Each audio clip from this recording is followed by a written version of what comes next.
as we've seen from so many companies over the last couple of quarters. Solid beat here on the top and the bottom line as Micron continues to ride both just a huge R&D cycle and a continued chip shortage in the industry. Joining us now to talk through the latest quarter and the challenges facing the company, Manish Bhatia, the Executive VP of Global Ops over at Micron. So Manish, let's talk a little bit about the supply chain from your vantage point, and maybe if you could just flesh out for us some of the commentary that you guys had on the earnings call, maybe for our listeners and our readers who weren't able to go through that, because you talked at length about the different challenges that you're facing across different markets and it's impacting the supply chain in some unique ways. Sure. Good morning, Miles, and thanks for having me back. Sure. On the, Micron definitely executed well last quarter and provided strong guidance for next quarter. We see continued strength in the markets for DRAM and NAND flash, with tightness in supply through the end of the calendar year and into calendar year 22 as well. As we look at the drivers of demand, the twin pillars of AI and 5G continue to propel demand forward for all the different computing architectures across data center all the way to the intelligent edge, and even into electric vehicles, and then on top of that, the digital transformation that has really been accelerated over the last 18 months by the pandemic, where all of us living and working this way, interacting in this way that we are now on video conferencing, wanting to have updated personal computing devices and iPads and mobile devices. All of those trends are also strengthening the demand. And then on top of that, we see long-term sustained stimulus driving demand for all technology components, and all of those need semiconductors, and they all need memory. So we feel very good about the health of our markets for the next through the end of this calendar year and into calendar year 22 as well. Manish, I know some folks that cover your company on the sell side, they were a little surprised by you guys talking about cost headwinds, perhaps a little bit more than they thought. Where are you seeing some cost pressures?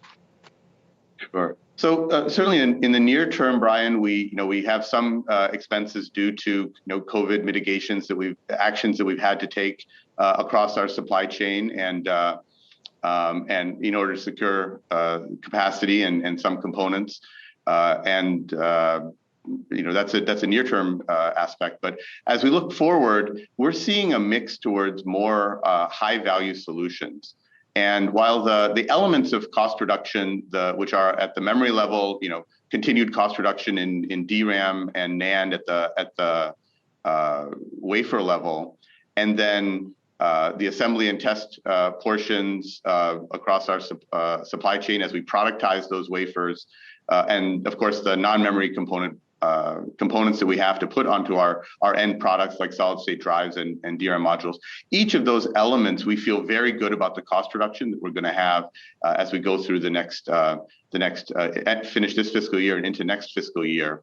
What we were highlighting, Brian, was that our mix of products is going to move towards more of those high-value solutions that are more complex, like solid-state drives for data centers, like DRAM modules that go into servers or into the cloud. And while those modules have more components, more cost associated with them, they also have more pricing premium as well. So that's really a little bit of the color we were just trying to provide in how the mix of our business is evolving and how we see both ASPs and costs playing out over the rest of this fiscal year and into next fiscal year. More pricing power, Manish, it's Julie here, and perhaps also more resistance to the typical sort of commodity boom and bust cycles maybe that we see in the chip world. And that brings me to the supply chain issues and the shortage issues that we've seen so much of the industry have. Historically, we have seen those sort of boom and bust cycles, right, for chips in terms of pricing. Right now, it's robust for you guys, but I wonder how sustained you think this incredible demand that we're seeing right now is going to be, and how concerned you are, not just for you guys, but as an industry, about ramping production way up and then seeing demand fall back, or people, hoarding chips, for example. Yes, Julie. So, what we see right now is certainly strength, as I mentioned earlier, in our end markets, with DRAM and NAND both going to be in tight supply through the end of the year and into calendar year 22. And we try and plan our capital investments and our supply growth to be in line with the long-term demand trends that we see.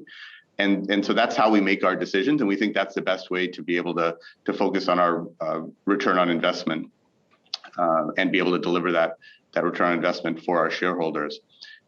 As we think about the vectors that are driving this cycle, I mentioned just the real strength behind the economic recovery that's being driven out of the pandemic. But as we look forward, going beyond just one cycle, I think the real story is the multi-year, multi-cycle trend for memory and storage continues to be positive and strong. If we go back 20 years and look at the total demand for DRAM and NAND flash memory as a portion of the entire semiconductor industry, it was only 10% of the entire semiconductor industry. Then you go back 10 years to the advent of the mobile era and the smartphone, that became 20% of the global semiconductor industry. And today, DRAM and NAND flash are more than 30% of the global semiconductor industry. So the multi-year, multi-cycle trend is for memory and storage to outgrow the rest of the semiconductor industry. And we're really excited about that trend. And that's really what we're investing our research and development in, to be able to have terrific advanced technologies like our 1-alpha DRAM technology and our 176-layer 3D NAND, which are both leading the industry, and our terrific product solutions, which are serving customers between data center and cloud, all the way to the edge with personal computing, mobile solutions, and automobiles. So the multi-year, multi-cycle trend is what we're excited about, and we expect memory and storage to outgrow the rest of the industry, and Micron as well to outgrow the rest of the semiconductor industry.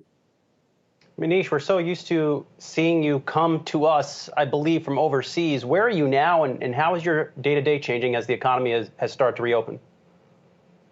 Thanks, Ryan. That's right. I'm here in our Silicon Valley office today, and I've first travel for me in 18 months. And I think we're starting to see, the pandemic is receding in certain parts of the world. Certainly here in the U.S., it's on a good trajectory thanks to the strong push on vaccinations here. And so we are opening up some more both domestic and international travel. But of course, the pandemic is still, impacting us in other parts of the world where vaccination hasn't gone as fast. And so we're continuing to keep and continuing to invest in increasing our protocols and testing so that all of our team members can be operating safely wherever they are in the world.